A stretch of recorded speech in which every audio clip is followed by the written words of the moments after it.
அஸ்ஸலாமு அலைக்கும். Welcome to அலர் கிச்சன். பிள்ளைங்களாம் எப்படி இருக்கீங்க? நல்லா இருக்கீங்களா? மகிழ்ச்சியா இருங்க, சந்தோஷமா இருங்க. இன்றைக்கி ஒரு செய்தி என்னென்னா, பரத்து தினிசாங்கிற பிள்ளைக்கு உடம்பு சரியில்லை.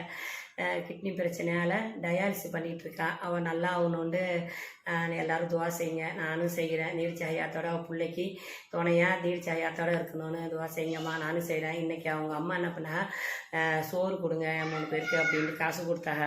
ஏம்மா நீங்களே வாங்கித்தாங்கண்ணா. இல்லை நீ தான் கொடுக்கணும், உன் கையாலே கொடு அப்படின்ட்டாங்க. அதனால் இப்போ குட்டி சோறு வாங்க தான் கடைக்கு போகிறோம்மா. வாங்கிட்டு ஒரு 3 பேருக்கு கொடுத்துருவோன்னு வாங்கிட்டு வந்து ஒரு 3 வீட்டுக்கு கொடுத்துடலாம். அல்ஹம்துலில்லாஹ்னு சந்தோஷமாக போய் கடைக்கு போயிட்டு வாங்கிட்டு வந்து பேசுகிறேன்டா சொல்லாங்கண்ணா.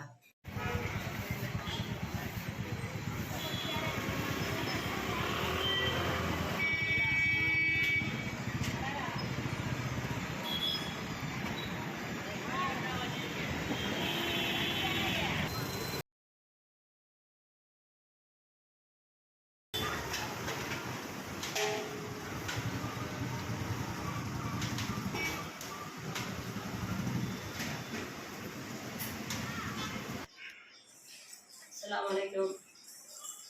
சோறு வாங்கிட்டு வரட்டோம்மா. பொட்டி சோறு இதை பாருங்கள், 3 வீட்டுக்கும் அதை வச்சுட்டேன். என் மருமகளை விட்டு தான் கொடுக்க சொல்ல போகிறேன். ஏன்னா நம்ம அலைய முடியாதுன்னு இதை வச்சுட்டேன்னா. பர்க்கத்து நிசாக்காக துவா செய்யுங்க. அவன் நல்லா ஆகணும். டயாலிசிஸ் பண்ணுறதை விட்டுட்டு நல்லா நார்மலாக ஆகணும், சந்தோஷமாக இருக்கணும். அவள் நீடிச்ச ஐயாத்தோட பிள்ளைக்கு துணையாக இருக்கணும். நானும் துவா செய்கிறேன், நீங்கள் செய்யுங்க. இன்றைக்கி வெள்ளிக்கிழமை அதுமா அவளுக்காக துவா செய்யுங்கம்மா. எல்லோரும் நல்லா இருப்போம். அல்ஹம்துலில்லாஹ். சந்தோஷம். வாழ்க வளமுடன். வெல்கம்.